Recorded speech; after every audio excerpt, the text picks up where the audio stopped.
Nosotros hemos dicho que este es un movimiento que está como en desarrollo. Hoy día estamos defendiendo algo o queremos recuperar algo que sentimos que es nuestro. ¿Cómo eran tolerables muchas desigualdades antes y cómo después del 2011 dejan de ser tolerables? Porque la educación cumple un doble propósito. Es un bien de consumo, pero también la educación tiene un componente de inversión.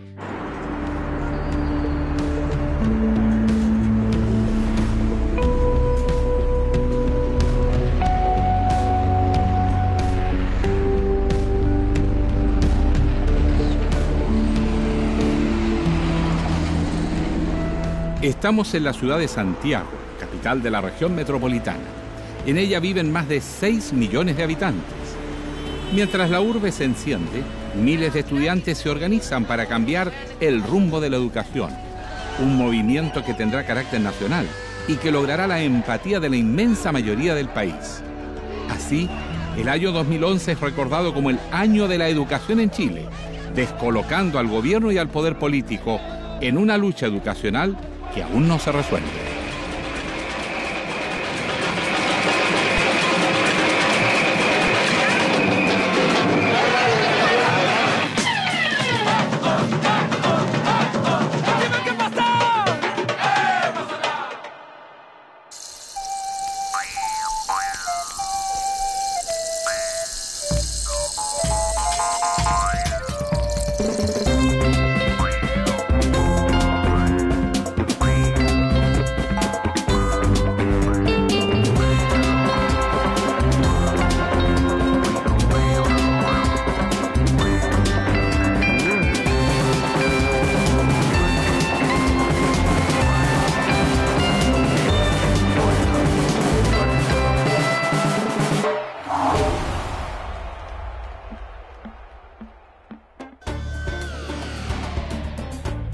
A fines del año 2010, el Estado financiaba menos del 25% del costo de la educación superior, mientras que más del 75% lo proporcionaba cada alumno que se matriculaba en una carrera universitaria. El modelo actual permite la participación del sector privado en la educación, con lo cual grandes grupos económicos del país y varios inversionistas extranjeros son hoy los dueños de la mayor parte de las universidades chilenas. Hasta 1973, la educación en todos sus niveles era mayormente fiscal y considerada un bien público. A partir de 1981, la enseñanza escolar fue traspasada a las municipalidades. De ese modo, un municipio que recibe mayores ingresos inyecta más dinero en su sistema educativo que una comuna pequeña o pobre, generando la desigualdad que hoy conocemos en el sistema educativo. Esto se acentúa cuando en el gobierno de Patricio Aylwin se crea el financiamiento compartido, aumentando la capacidad de obtener lucro por parte de los sostenedores educacionales, quienes reciben dinero del Estado por alumno, además de las familias, generando segregación tanto en la matrícula como en los resultados académicos. En la educación superior, las transformaciones comenzaron también en 1981, con la promulgación de la Ley General de Universidades. La dictadura terminó con el sistema de financiamiento de la educación superior conocido como arancel diferenciado, que consistía en el pago de una carrera universitaria según el nivel de ingreso familiar. Con su desaparición se eliminó la gratuidad, comenzando así un camino de alza de aranceles sin retorno. Esto limitó el acceso a los sectores pobres y a buena parte de la clase media. Los aranceles, dependiendo de la universidad y carrera, pasaron a ser fijos para todos los estudiantes, los que comenzaron a financiarse a través de créditos, primero uno fiscal, y desde el año 2005 el bancario crédito con aval del Estado. Las reformas del régimen militar liberalizaron el modelo para facilitar la fundación de universidades privadas, las que debían ser sin fines de lucro. Las universidades, tanto públicas como privadas tradicionales, comenzaron a funcionar con un sistema de autofinanciamiento, sometiéndolas así, de lleno, a las leyes del mercado. Solo días antes de que Augusto Pinochet entregara el poder en marzo de 1990, firmó la Ley Orgánica Constitucional de Enseñanza, la LOCE. Esta redujo el papel del Estado a mero regulador de la educación, quedando solo con la misión de fijar los requisitos mínimos que deben cumplir los niveles de enseñanza básica y media. La Revolución Pingüina del 2006 obligó al gobierno de Michelle Bachelet a modificar la LOCE, porque esto permitía que cualquier persona pudiera abrir un colegio sin garantizar su calidad. Modificación, sin embargo, que no abordó el problema de la municipalización, el financiamiento compartido ni la prohibición del lucro en la educación. Actualmente, las universidades chilenas son las más caras de América Latina y las cuotas de sus aranceles triplican a las de Italia, cuadruplican a las de España, quintuplican las de Bélgica y son 19 veces mayores que las de Francia, según un estudio de la Organización de Cooperación y Desarrollo Económico, OCDE.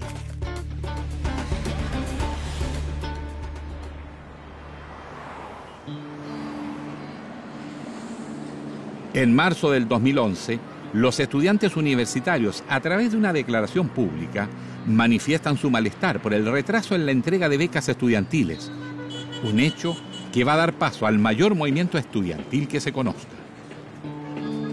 Había un gran peso en muchos estudiantes y muchos familiares que no les estaban llegando ni la tarjeta nacional estudiantil ni la beca de alimentación. Con ese hecho coyuntural se empezó a analizar las modificaciones que estaban haciendo en materia de becas y ayuda estudiantiles, una como reestructuración. Pero era una reestructuración que fue lo que retardó también el proceso de entrega, que era coherente con esta agenda privatizadora. Entonces ahí se reabre la discusión en torno a esta agenda privatizadora del gobierno. Hay diferentes créditos del Estado que es muy carísimo y que hoy en día están pagando miles de compañeros en todo el país el doble y hasta el triple de su carrera al salir de esto. Y están obligados a pagar ese dinero, tengan o no tengan trabajo, ya que están endeudados con la banca privada. Y si no lo hacen, esto lo va a llevar a que se hayan adicado, e inclusive hasta que se hayan preso. Lo que parecía un reclamo puntual y una demanda específica, abre un debate al interior del mundo universitario que va a apuntar al corazón del sistema educativo y que comenzó varios meses antes del inicio del año académico del 2011. El gobierno partió anunciando una revolución en educación. Entonces nosotros nos pusimos alerta y analizamos que llegó tarde la agenda del MINUC y hicimos una lectura y una agenda privatizadora. No hacía una gran revolución, venía como poner un broche de oro al proceso de privatización y de mercantilización del mundo de la educación. De hecho, levantamos una plataforma virtual donde los videos tuvieron unas visitas, no sé, 50.000 visitas en 2 o 3 días. Y creo que eso contribuyó de alguna manera a que fuera explosivo. La calidad de la educación superior en Chile sí está en crisis. Hoy, debido a la nula regulación estatal, los estudiantes ingresan a instituciones que no están comprometidas con el desarrollo del país, guiados por su oferta publicitaria y no por la calidad de su educación. 60 de cada 100 jóvenes no acceden a educación superior y de quienes lo logran, la mitad no termina sus estudios, quedando un bajísimo porcentaje de titulados que trabajan ejerciendo su profesión. Porque la educación no es un problema estudiantil, es un problema de todos. Súmate por una reforma educacional justa y de calidad. Radiograma. 2 minutos y medio para las 7. La CONFET realizará hoy una marcha desde Plaza Italia hasta el Mineduc. El calendario de movilizaciones que tenemos a nivel nacional está planteado con el objetivo de poder instalar nuestras demandas, demostrar también unidad en miras de que tengamos una respuesta el 21 de mayo. Si no es así, nosotros vamos a tomar acciones más radicales después del 21 de mayo. O sea, eso ya lo hemos planteado y es un consenso entre todas las federaciones de la CONFET junto con las privadas. La convocatoria superó las expectativas y el desplazamiento por el Parque Forestal hasta el centro de Santiago se realizó en completa calma y resguardados por un fuerte contingente de carabineros. Yo era presidenta de la FECH y era mi primera convocatoria de marcha. Y yo, claro, yo estaba preocupada, yo decía, no va a llegar gente, esto va a ser como un fracaso. Y muy pesimista estaba yo, la verdad que no me esperaba mucho por la dinámica que se venía arrastrando de años anteriores. Y sin embargo, todos nos llevamos una gran sorpresa en esa movilización. Nos fue sorprendiendo porque siempre las primeras marchas los años anteriores eran bastante menores, entonces esto nos empezaba a indicar que lo que se estaba gestando era un malestar mucho más profundo que el de los puros estudiantes universitarios. Recuerdo cuando íbamos marchando, encabezando junto con los estudiantes, nos mirábamos todos y decíamos, bueno, ¿y ahora qué vamos a hacer? la primera marcha el 28 de abril y una segunda marcha, la del 12 de mayo. O sea, esas dos marchas para mí son un hito porque generan la chispa inicial para el movimiento. Y eso nos generó como una suerte de inyección de moral, ¿cierto? Y de energía, decir, ya, entonces estamos bien. Desde un comienzo se ha dicho que este movimiento es nacional y aquí en Concepción estamos todos unidos. Y ahí yo creo que nos asustamos porque estábamos acostumbrados a 2.000 personas y de repente de la pura Universidad de Concepción salen 4.000 personas a la calle. Entonces dijimos, aquí se viene algo importante.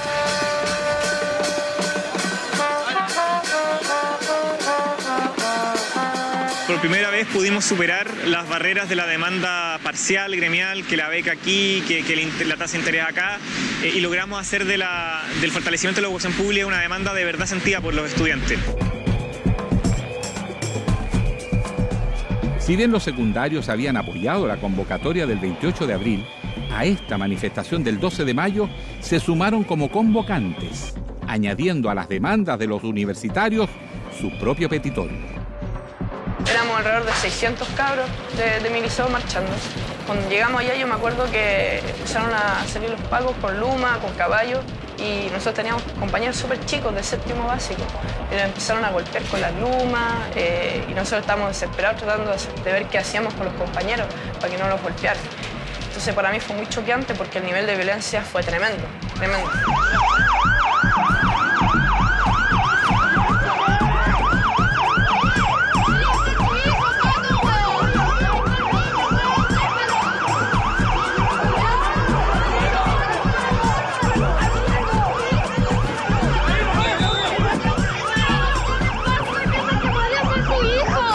Y una de las importancias que creo que tuvo la marcha del 12 es que muchas personas que nunca antes habían ido a una marcha vivieron la represión y se dieron cuenta que no era un cuento.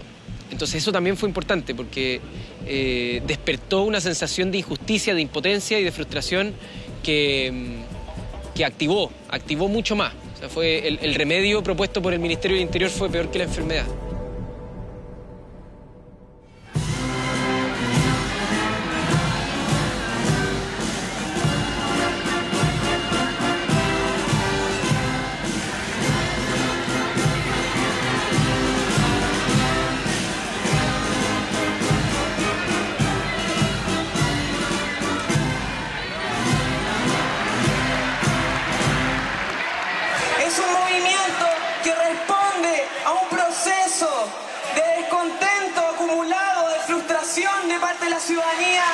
Y no nos van a distraer un segundo de la misión que juntos estamos acometiendo. Los violentistas en este país nunca van a tener la última palabra.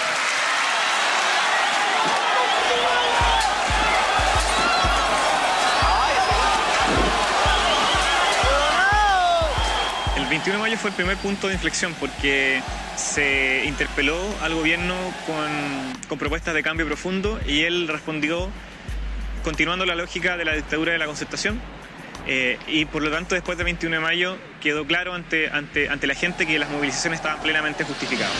¿Por qué no piensan un poco?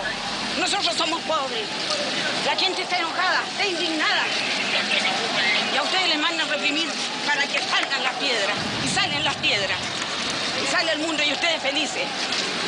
Defendiendo a los gobiernos traidores, porque todos estos gobiernos que hemos tenido son unos gobiernos traidores, señores. Nos han traicionado a nosotros, nos prometen y después nos engañan y se ríen y viven como príncipes todos los gobernantes, viven como reyes y nosotros asfixiados, con deudas, con problemas y ustedes defendiendo a los poderosos.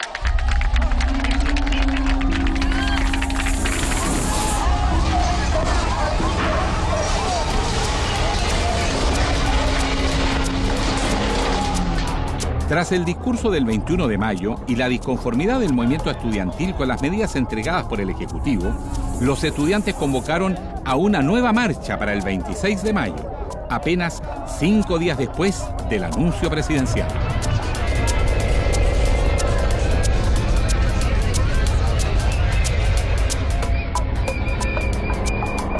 El mismo día de la marcha, los estudiantes entregaron una carta al ministro de Educación denunciando el lucro de las instituciones privadas, además de la grave situación de las universidades públicas, y señalan que de no haber algún tipo de respuesta a su petitorio, se realizaría un paro nacional estudiantil el 1 de junio.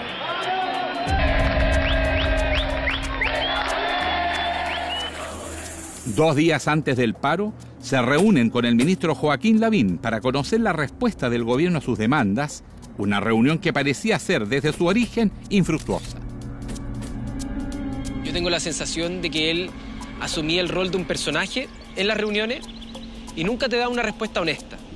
Siempre estaba tratando de hacer curvas. Tú le preguntabas algo directo y él te daba una curva y no te terminaba respondiendo la pregunta. Y en el tema de la tarjeta nacional estudiantil, hemos aceptado estudiar la posibilidad de ampliarla a los 365 días del año. Pero lo que siempre nos decía era que nosotros estamos de acuerdo con ustedes, tienen toda la razón en las demandas que están levantando. La educación es un derecho, es verdad. Pero no se puede, no estamos en las capacidades, Chile no tiene la capacidad económica, política, no es el momento.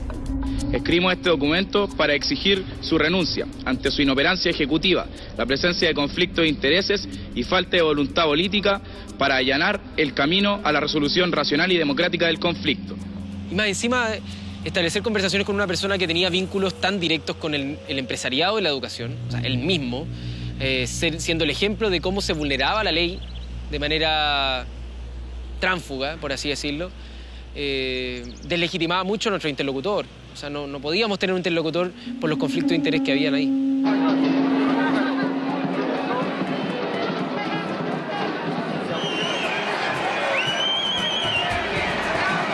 La convocatoria al paro nacional estudiantil ese 1 de junio es masiva.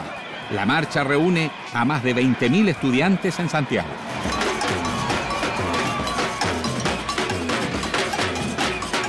Nosotros llevamos una marcha y la Unión Portuaria del Biobío dice, los portuarios, los trabajadores portuarios, dicen, nosotros paramos por nuestro hijo. En alguna oportunidad le dijimos nunca más solos, y es verdad, nunca más solos, chiquillos. Nos trajimos al mundo para amarlos, pero también para protegerlos frente a la adversidad. Y pararon en todos los puertos, San Vicente, Coronel y Lirquén. Y pararon 3 horas con nosotros. Se hizo una asamblea acá. Se tomó la decisión de que ya era el tiempo de actuar, de hacer algo realmente grande, que simplemente con marchas, pero que fuera una parte del liceo, no servía. Porque la idea de los paros nacionales era parar totalmente la actividad dentro de los liceos. Por lo que se decidió simplemente no, por decirlo así, no dejar entrar a nadie a la clase. Con el fin de pensar y construir la educación pública que realmente queremos.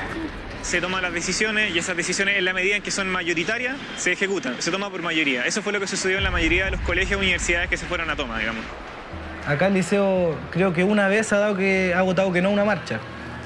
Posterior a esto, la madrugada del 13 de junio nosotros nos tomamos el liceo, que era domingo. Entramos al liceo a las 2 de la mañana y ahí estuvimos 7 meses y medio. Mira, guau, que todo mojado, mira. La vuelta.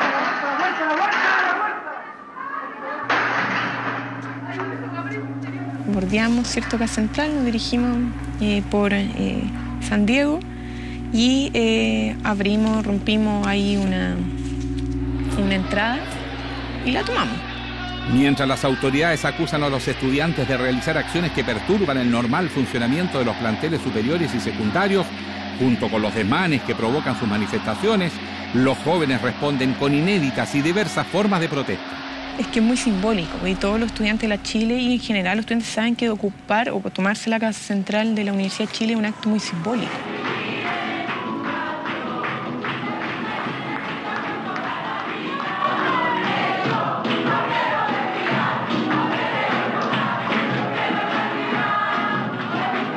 Se vuelven familias. Yo tenía compañeros que tenían roperos y dejaron de pagar pensión. Se ahorraron 7 meses de pensión, se vivían acá. Y uno iba a la facultad y habían camas, y habían colchones, estaba el ropero, y decía la pieza de tanto, la pieza de tanto, la pieza de tanto. Yo creo que se hicieron muchos tomacitos.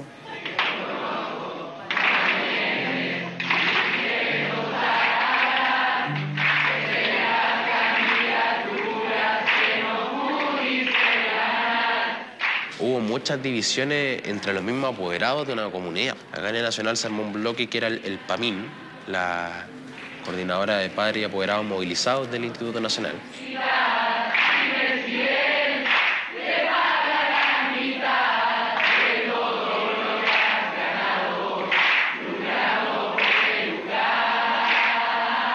Dieron discusiones que tenían que ver, por ejemplo, con el rol de nosotros como papás de cuidar a nuestros hijos solamente en las tomas, o sea, venir a cocinar, venir a limpiar y tratar de ayudarlos en lo cotidiano y de que no fueran agredidos, por ejemplo.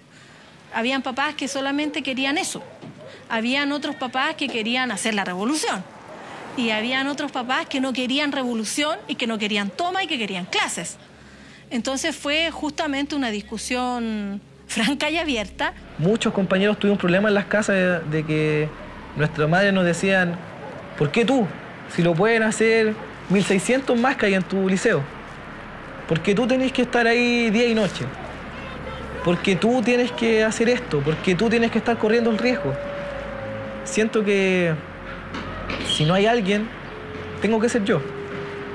Los profesores de Chile también que nos han apoyado.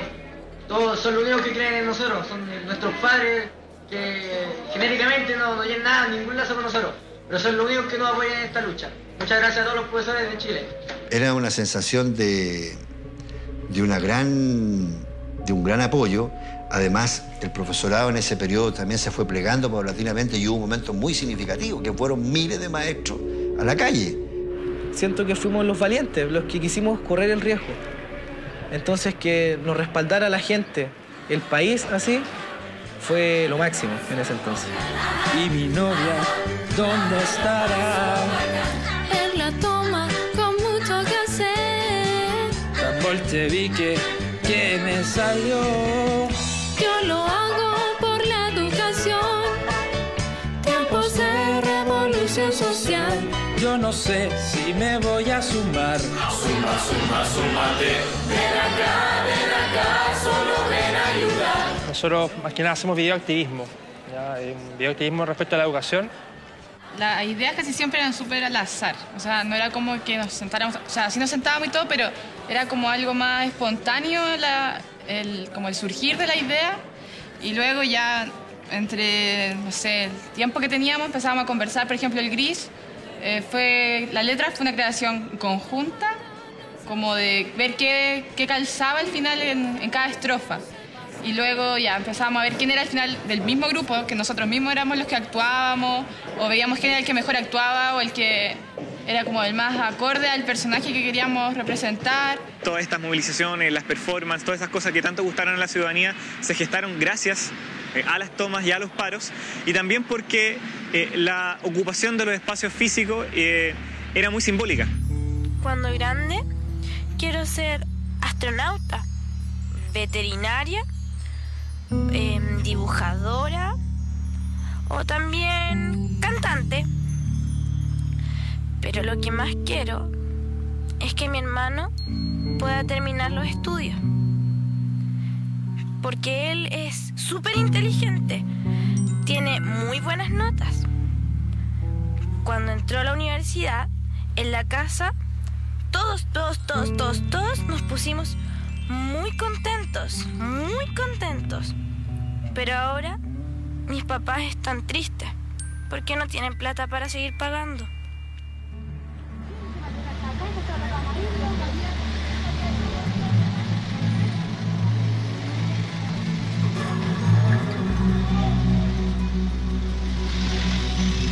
El lunes 13 de junio, a las 13 horas, se dio inicio a las 1.800 horas corridas por la educación.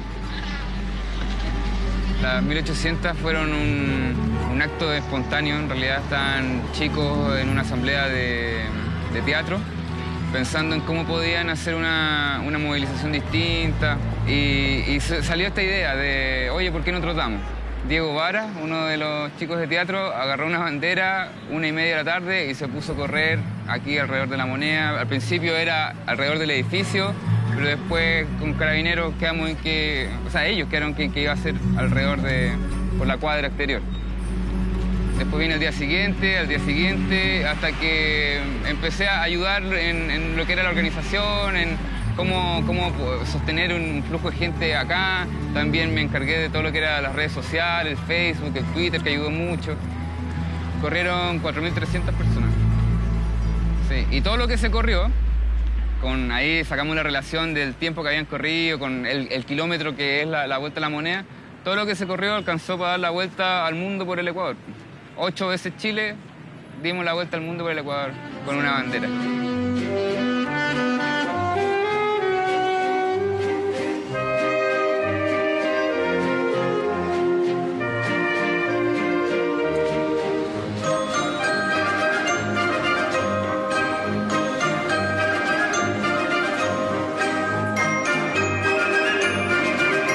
Si hay algo representativo del despertar de la ciudadanía hacia usted. Ustedes son nuestros hijos, por lo tanto están peleando por un tema de educación de calidad, ¿no es cierto? Y gratuita, y que el Estado se haga responsable.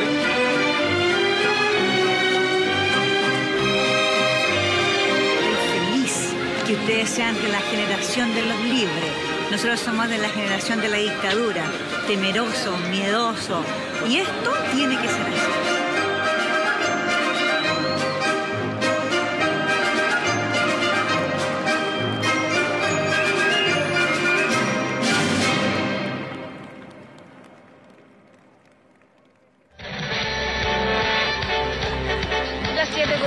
Estudiantes de educación superior presentaron un recurso ante la Contraloría por posible incompatibilidad del ministro de Educación, Joaquín Lavín, para ejercer su cargo. Todo esto en medio de manifestaciones. A su vez, se realizaron actividades culturales en las tomas estudiantiles y un masivo baile de universitarios caracterizados de zombies endeudados frente a la moneda.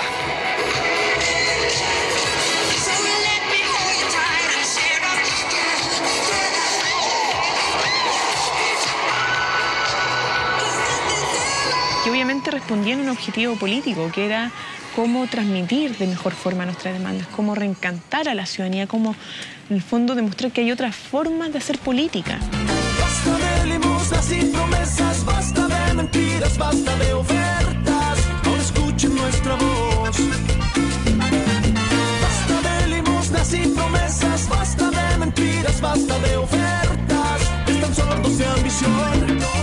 Subieron a las redes sociales por doquier, intervención en espacios públicos, cátedras con profesores o estudiantes que se hacían en las plazas públicas. Y eso, puras iniciativas de los mismos cabros, o sea, de los mismos compañeros que no lo zanjábamos en asambleas, ¿me entiendes? No lo zanjábamos en el Confech. Quienes financian la educación son las familias. Son las familias. Y quienes reciben los beneficios de ese financiamiento son los bancos con los que los estudiantes se deben endeudar, o son las empresas que lucran con la educación. Vamos con las noticias. Sorpresa, sí, sorpresa por la amplia convocatoria, porque la misma Intendencia Metropolitana de Santiago ha cifrado en más de 80.000 las personas que participaron en la marcha de ayer en Santiago, exigiendo reformas al sistema educacional. Cuando se logran sacar más de 150.000 y se superan las 200.000 personas en la calle, eso habla de que no solamente el movimiento estudiantil el que está en la calle, sino que es una ciudadanía que empieza a darse cuenta que el sistema político no da para lo que quiere, que es la democracia, es muy chiquitita socialmente, que el sistema económico es muy injusto, y eso hace que las familias salgan a la calle, trabajadores. Los estudiantes solos no sacan esa cantidad de gente.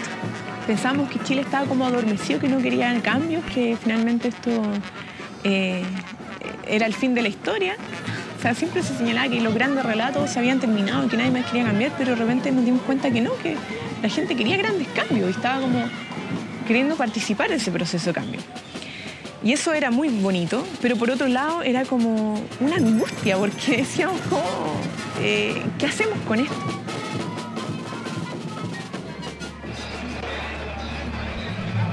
Tras la masiva manifestación del 16 de junio, el gobierno presenta la primera propuesta al movimiento estudiantil.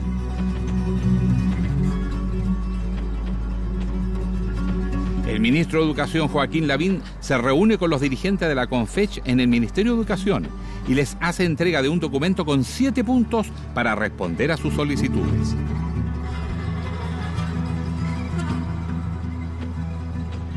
2 días después, le entrega una proposición a los estudiantes secundarios, la que contempla 4 puntos. Ambas iniciativas son rechazadas, puesto que mantienen, según los estudiantes, el sistema de financiamiento y no aborda el tema de la gratuidad y el lucro. Se notó mucha improvisación, mucha incapacidad del gobierno de entender las demandas. O sea, yo creo que las entendían, pero simplemente no estaban dispuestos porque sabían que implicaba empezar a cambiar la herencia de la dictadura. El Ministerio de Educación decidió adelantar las vacaciones de invierno a partir de hoy en todos los establecimientos del país que se encuentran en toma. Así lo informó el ministro de Educación, Joaquín Lavín. La razón de esta medida es no seguir perdiendo clases. Si siguiéramos en toma con clases, tendríamos que alargar el año escolar más allá del 14 de enero. Por lo tanto, a partir de mañana, esos colegios están en vacaciones. Es una primera muestra, creo, de desesperación. Ya se había desbordado el movimiento estudiantil y ellos insistían en la lógica de criminalizar, silenciar y desactivarlo. Y una de las principales formas de desactivarlo era mandar a los cabros de vacaciones para que no pudieran ir a los colegios a organizarse. ¿Qué pasó? Fracaso total. Pero las tomas siguieron de pie, siguieron con gente adentro, siguieron manifestándose los chicos y dijimos, esto no lo para nadie. Para el último día de junio, los estudiantes que se mantienen movilizados llaman a una nueva marcha, reconociendo el riesgo de no superar las cifras de participación alcanzadas y con la necesidad de demostrar que las decisiones eran mayoritarias y representativas. Al volver, el gobierno propone el GANE, Gran Acuerdo Nacional por la Educación, y los estudiantes copan las calles del país, rechazando la nueva propuesta del Ejecutivo, lo que traerá importantes cambios en el gobierno.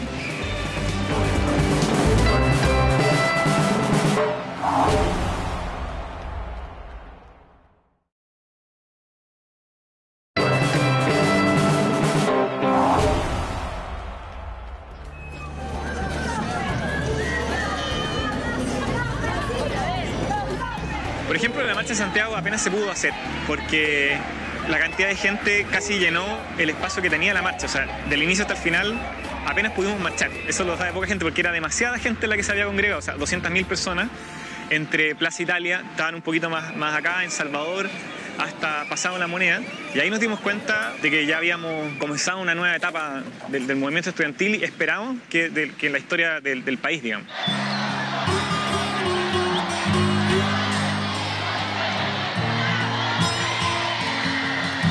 Tener 100.000 manifestantes solo en la Alameda, a eso hay que sumar en todas las regiones del país 200.000, 300.000, era algo que no estaba en los cálculos de nadie y era demasiado grande y que era como tocar techo a la vez.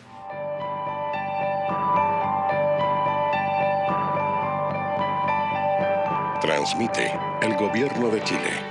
A través de una sorpresiva cadena nacional de radio y televisión, el 5 de julio, el presidente Sebastián Piñera, acompañado del ministro Joaquín Lavín, presentan su gran Acuerdo Nacional para la Educación, GANE, para responder a las demandas estudiantiles. Queridos compatriotas, esta noche quiero hablarles a las familias chilenas de la educación y el futuro de nuestros niños y jóvenes. Era esto de la reafirmación del financiamiento a través de becas, de crédito, de la focalización del gasto social en materia de educación. He dispuesto que el ministro de Educación, dialogando con todos los actores, fortalezca los liceos técnicos profesionales y la educación pública escolar, para que todos nos sintamos orgullosos de ellos. Yo no sé qué había que discutir, o sea, cuando nosotros lo vimos dijimos a la calle. Esa fue nuestra discusión.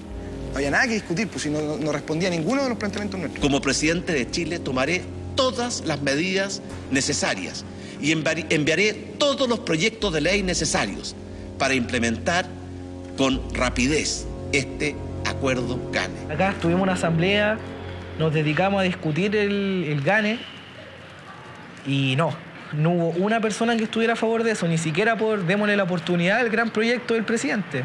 No, fue rechazado totalmente.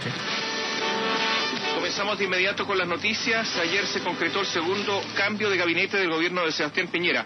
He resuelto hacer cambios en el gabinete y por eso hoy día ha asumido como nuevo ministro de Educación don Felipe Bulnes y como nuevo ministro del actual Mideplan, don Joaquín Lavín. Sí, juro, presidente.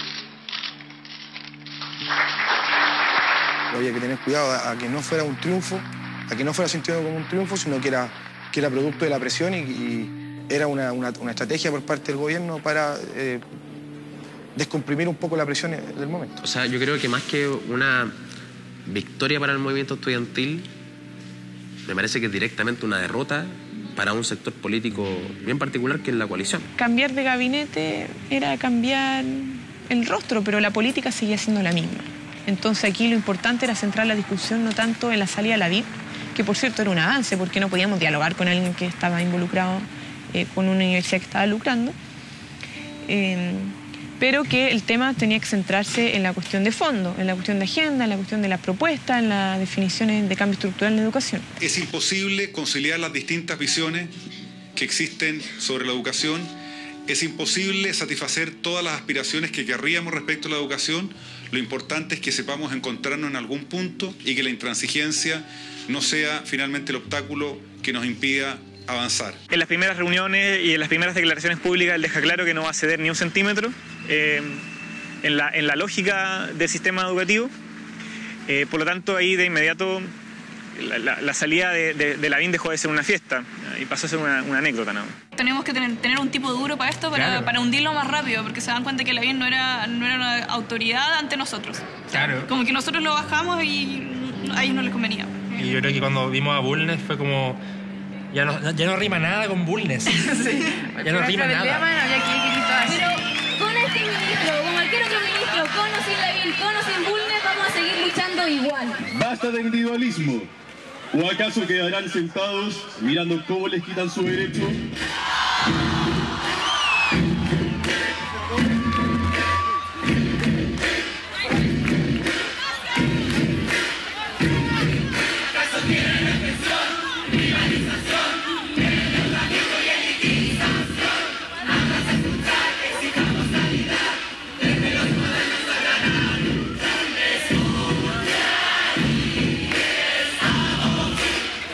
2 semanas después de ocupar la cartera de Educación, el ministro Felipe Bulnes envía a los estudiantes una segunda proposición del gobierno. El documento se llama Políticas y Propuestas de Acción para el Desarrollo de la Educación Chilena, que contiene 21 puntos. Como estaba anunciado, nosotros nos comprometimos con los estudiantes secundarios, universitarios, con los directivos del Colegio de Profesores, a dar una respuesta a sus solicitudes. Las 21 medidas que presentó Bulnes mantenían la misma lógica de Lavín. Se mantenía la lógica de este gobierno que cree que actúa como Farcas, digamos, como si la cosa fuera poner plata sobre la mesa nomás, como es un gobierno primordialmente empresarial y Piñera funciona en esa lógica, ofreciendo plata. Actuaron de esa forma, pero tampoco logró una acogida en el movimiento, ni en la gente. Tras la propuesta del gobierno, los estudiantes convocan a 2 marchas para el 4 de agosto. Una corresponde a los estudiantes secundarios programados para la mañana y otra vespertina de los universitarios. Ambos no cuentan con el permiso de la Intendencia de Santiago, transformando a estas marchas en uno de los días más violentos del movimiento. Este era el panorama a las 10 de la mañana en plena Plaza Italia. Una fuerte presencia policial que obligaba a todos quienes llegaban hasta este punto a no detenerse y seguir circulando. Además, muchos eran revisados. Todo con el único objetivo de evitar que los secundarios pudieran reunirse para poder dar inicio a una marcha no autorizada, la cual definitivamente no se realizó. Con una salida impresionante en todos los sectores, donde fuera en Santiago, en particular en Santiago Centro, lleno de pacos, lleno de fuerzas especiales. Era casi imposible transitar sin que te pidieran el carnet de identidad. Bueno, nosotros cuando íbamos a cruzar por la vereda, Carabineros el argumento que nos dio fue que nosotros no teníamos una marcha autorizada. O sea, ahora hay que pedir autorización para marchar por la vereda también, para circular por la vereda. Me comenzaron a seguir durante una cuadra, el Carabinero me pescó del brazo, me empezaron a agredir. Así lo hicieron durante toda una cuadra y con más personas que se encontraban ahí. No dejó marchar a la ciudadanía, no solamente a los secundarios. Nosotros insistimos, hemos sido responsables en las convocatorias, esperamos que el ministro del Interior recapacitara. Perdón, acá en una lacrimógena no había nadie, me está viendo. ¿Podemos Siento que esa vez fue totalmente desmedido. Tengo compañeros que por ir a comprar cigarrillos los llevaron detenidos. por estar esperando una micro. Se hallaron detenidos. Y no solo ven detenidos, sino que se fueron con sus palos, se fueron con patadas, fueron golpeados.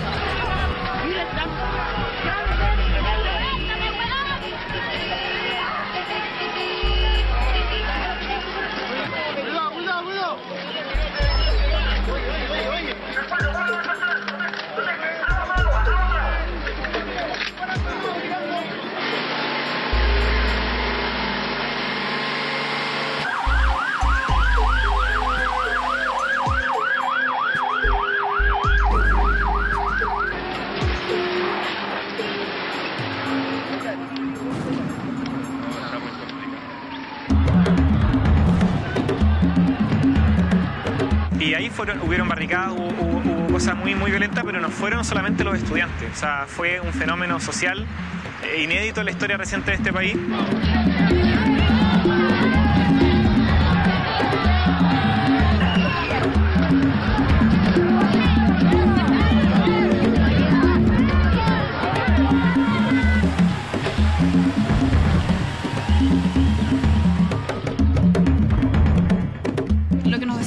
Papás, tíos, o sea, gente mayor, es que no, es que ¿por qué vas a participar en las movilizaciones?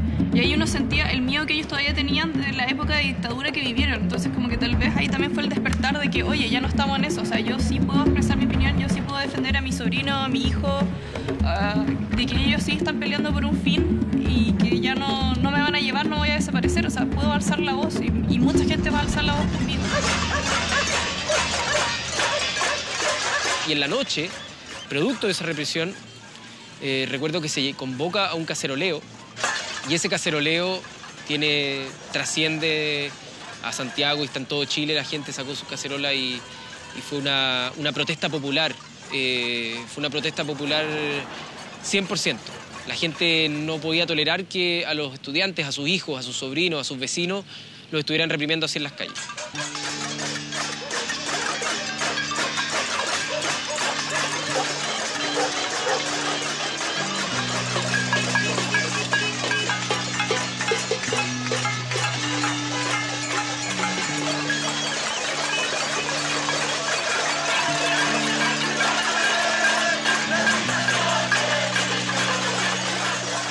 Durante la transición nos dijeron que organizarnos no servía para nada, que mejor cada uno fuera a hacer filas al CERNAC, digamos, o votara por alguien cada 4 años, pero organizarse era una pérdida de tiempo.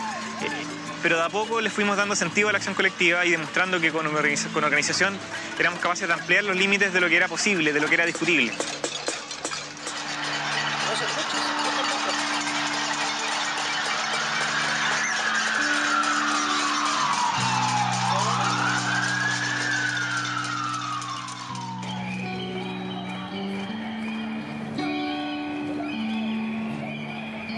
Tras una violenta jornada de movilización y un histórico caceroleo por parte de la ciudadanía, el gobierno intenta acercamientos con los sectores moderados del movimiento y presenta una nueva propuesta el 17 de agosto de 2011.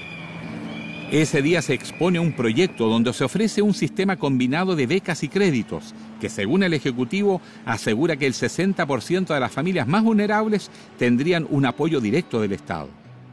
Además, el proyecto contempla presentar al Congreso una modificación para rebajar los intereses del crédito con aval del Estado de 5,6 a un 2%. Los estudiantes, que han llegado a su mayor nivel de organización, debaten sobre este proyecto. Se centraba primordialmente en aumentar los montos de las becas, en hacerlas extensivas a todas las instituciones acreditadas, sin regular sus aranceles, sin acabar con el lucro, sin una política de fortalecimiento de la educación pública. Por lo tanto, nos parecía no solo más de lo mismo, sino que más peligrosa todavía, porque destinaba recursos fiscales que salen de los bolsillos de todos los chilenos a negocios privados. Fueron momentos muy impactantes. Veíamos también con frustración cómo no se avanzaba en lo político a buscar acuerdos que significaran destrabar este conflicto. Una disposición real del gobierno a entenderse con los movimientos y no a descalificar lo que al final optó por otro camino. A esas alturas del año, ya con 5, casi 6 meses movilizados, el análisis que hacíamos era: aquel gobierno simplemente está apostando al desgaste, siguen siendo básicamente pinochetistas en el sentido de que defienden la obra de la dictadura. El rechazo a la propuesta nuevamente fue manifestada a través de masivas marchas a lo largo del país. La capacidad de organización estudiantil lo permitía.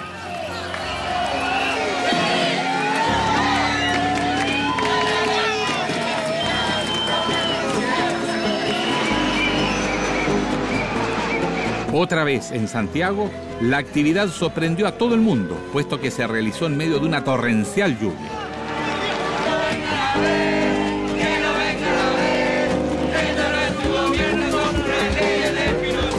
La mayoría de la gente de la nada sacó el paraguas, o sea, empezó a caer un poquito de agua y la gente toda con los paraguas arriba.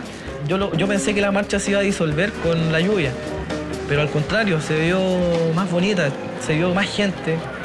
La gente al paso se iba uniendo y me pareció fantástica. La gente ya la veía saltando en la lluvia porque estaba alegre, porque estaba marchando por lo que ellos creían justo.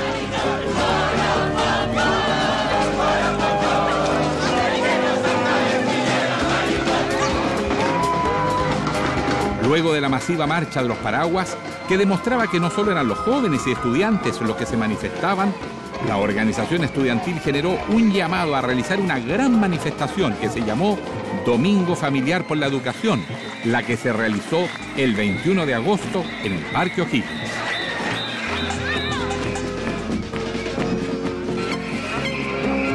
Ese evento tuvo una convocatoria histórica. Cerca de 1 millón de personas repletó la elipse del parque apoyando las demandas de los estudiantes.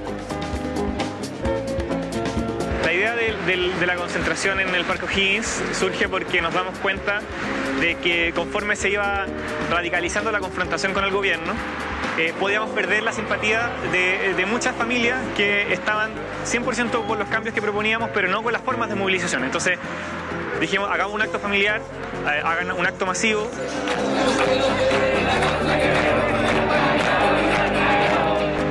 Y queríamos demostrar que el movimiento estaba unido, que era amplio, que no era solamente estudiantil, y lo logramos. Nos permitió darle un respiro a la movilización. Este momento es histórico porque aquí se ha gestado un movimiento transversal, amplio y fundamentalmente diverso. Lo que nosotros estamos ganando es por la fuerza y la razón de nuestras ideas.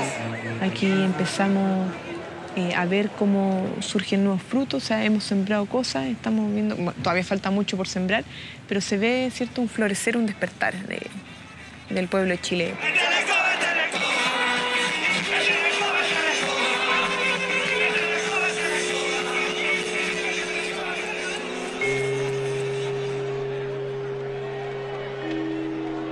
En pleno evento familiar y frente a miles de personas, se convoca para el 24 y 25 de agosto a sumarse al paro nacional, llamado por la Central Unitaria de Trabajadores CUT.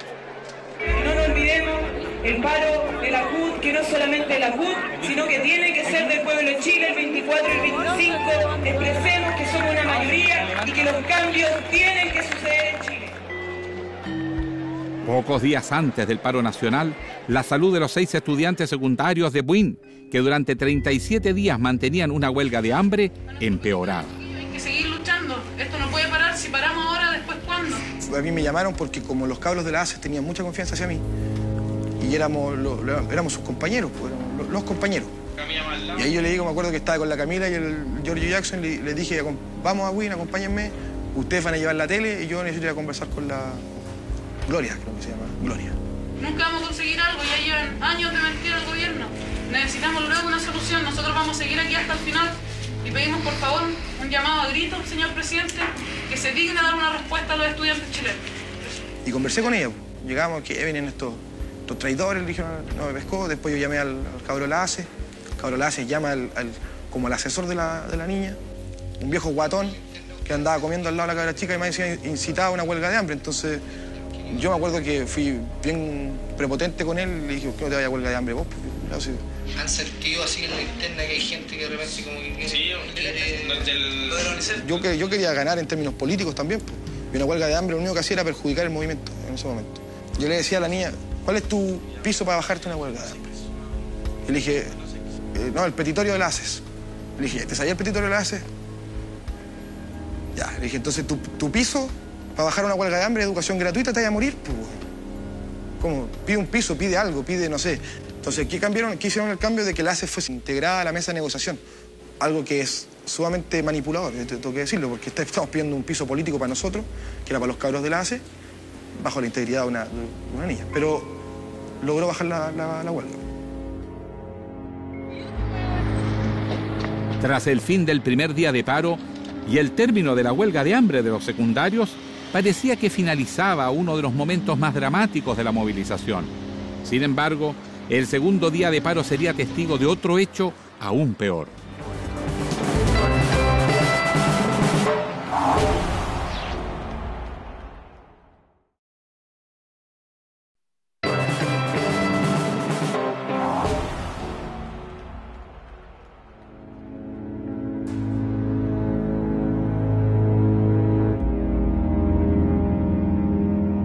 El 25 de agosto, durante la última noche de paro, fallece Manuel Gutiérrez, un estudiante de 16 años, quien fue alcanzado por una bala de 9 milímetros en la villa Jaime Izaguirre de la comuna de Macul. Mi hermano estaba junto a unos amigos jugando a la pelota, ahí en la calle estaba cortada porque había una fogata. Y entré acá a la casa, tomé 11, me acuerdo, y salí a la esquina a ver lo que estaba pasando. Y casi al llegar a la pasarela, de repente se escuchan 3 disparos. Pa, pa, pa. Y al instante del tercer disparo, mi hermano, que venía caminando a mi mano izquierda, grita: "Me dieron". Un grito así muy fuerte, desgarrador. Y se pone la mano al pecho. Y cuando se la quita, la tenía llena de sangre.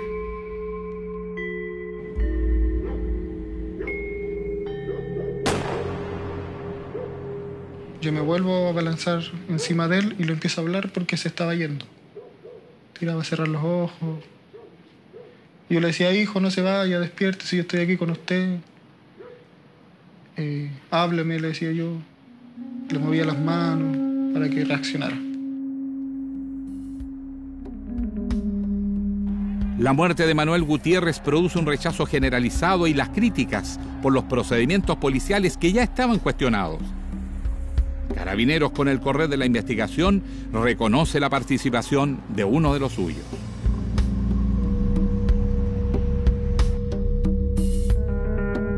El sargento de Carabineros Miguel Millacura fue identificado como el autor de los disparos. Que Millacura, el carabinero que mató a mi hermano, haya salido libre por votación unánime, porque se supone que no era un peligro para la sociedad. Eso yo creo que fue lo que a mí en lo personal me mató. Porque nosotros confiábamos en la justicia chilena. Creíamos que se podía hacer justicia en Chile, pero nos dimos cuenta que no. Exigimos que el sargento Miguel Millacura, autor de los disparos que le produjeron la muerte, permanezca en prisión mientras prosigue la investigación y que sea sentenciado por el delito. Pero en ese momento estábamos todos desorientados. O sea, la represión era imposible. Uno veía que las propuestas que nosotros estábamos haciendo no veían un canal político, porque, bueno, la Constitución y los quórums calificados sumados al sistema binominal prohíben, básicamente, tener propuestas como esa, que puedan ser acogidas, o modificar la Constitución o cosas así. Entonces yo ahí veo que había mucha desorientación y desesperanza. El gobierno chileno entregará una propuesta de reformas educativas en los próximos días para establecer eventuales mesas de trabajo con el movimiento estudiantil. Así se conoció... El 3 de septiembre, tras 6 meses de movilización, la mesa ejecutiva de la CONFECH, CONES, Colegio de Profesores y el CRUCH se reunieron por primera vez en el Palacio de la Moneda con el presidente Sebastián Piñera y el ministro Felipe Bulnes. Una reunión marcada por la tragedia de Juan Fernández ocurrida el día anterior. Entonces él partió en su intervención hablando de la tragedia, solidarizando con los familiares y los esfuerzos que estaba haciendo el gobierno por saber qué había pasado y si encontraban el resto o no. De hecho, hacemos como un minuto de silencio. Y después nosotros nos sorprendimos porque los medios señalaban de que todavía estaba en proceso de búsqueda. Entonces no entendíamos bien eso, si realmente había claridad de que habían muerto, fallecido todo o no.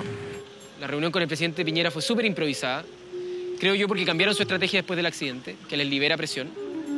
Estaba terminando casi la reunión, o esa era la sensación que a mí me estaba dando. Yo levanto la mano y le digo al presidente, señor presidente, con todo respeto, si es que esto es todo lo que ustedes tienen que decir, le puedo garantizar que las movilizaciones van a seguir. No nos ha propuesto nada nuevo. Y en ese momento fue cuando él le encarga explícitamente al ministro Bulnes que el día lunes nos tenga una propuesta de mesa de trabajo. Antes no nos habían dado nada y realmente a mí me dio vergüenza ajena cómo era tan poco serio el gobierno en una reunión que había suscitado tantas expectativas en los chilenos. Finalmente, 26 días después del encuentro con Piñera, el 29 de septiembre, se produce la primera sesión de la mesa de diálogo. Sentarnos en una mesa con reglas claras, de manera transparente, no era tan malo, siempre y cuando tuviéramos la capacidad de decir que no cuando no estuviéramos de acuerdo. Y eso es consecuente con una mesa donde tú puedes estar en contra de una opinión. Y no teníamos por qué tenerle miedo a eso, si es que nosotros éramos transparentes y si es que no traicionábamos nuestras bases estudiantiles. Y esa mesa, la primera, fue súper tensa y logramos sacar de ahí que el primer tema a tratar fuera la gratuidad. Luego de casi 3 horas de reunión, los actores de la educación abruptamente salen del encuentro con el gobierno, al que acusan de intransigente en el tema de la gratuidad. No transaron ni un milímetro, ni uno. Ni siquiera el tema que para nosotros era una puerta de entrada, que era el financiamiento compartido de los estudiantes secundarios. Ni siquiera nuestra demanda. Nosotros llegamos planteando la necesidad de cambiar de paradigma para que la educación entendida como derecho fuera gratuita. Nos dijeron, eso no es posible con este gobierno, eso es irracional. La intransigencia no venía de parte del movimiento estudiantil, sino que venía de parte del gobierno.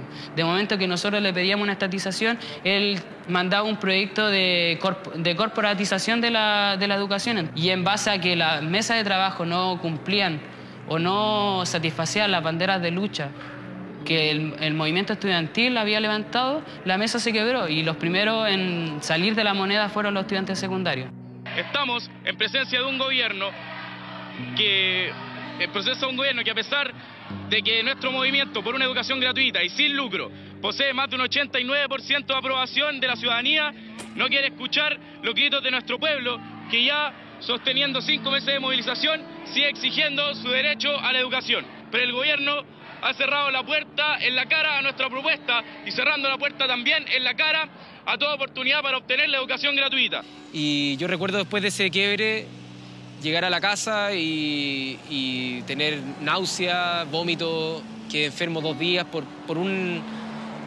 porque llegó un momento donde tú dices ya el cuerpo empieza a responder a esta desesperanza.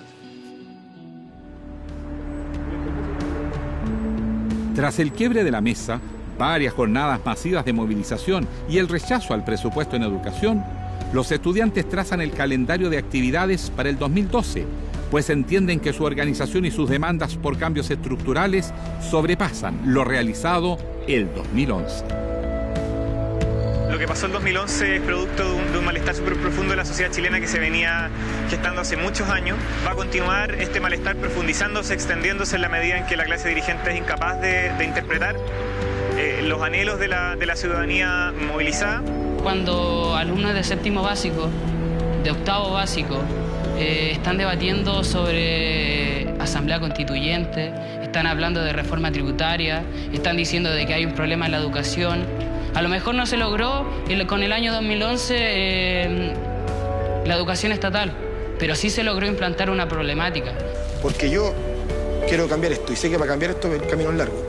Entonces, que los niveles de discusión hayan aumentado significa que estamos contribuyendo de manera importante a la construcción del movimiento popular, que yo opino. La única forma de solucionarlo es que la gente se empiece a organizar. Ya que la gente empieza a decir basta y la gente empieza a tomar poder y empoderarse de sus espacios locales. Y nosotros, bueno, seguimos y vamos a seguir acá hasta que den alguna respuesta y vamos a seguir acá porque estamos convencidos. El avance tiene que ver con el discurso, tiene que ver con la hegemonía de las ideas, tiene que ver con cómo concebíamos la educación antes, cómo concebíamos las desigualdades antes, cómo eran tolerables muchas desigualdades antes y cómo después del 2011 dejan de ser tolerables.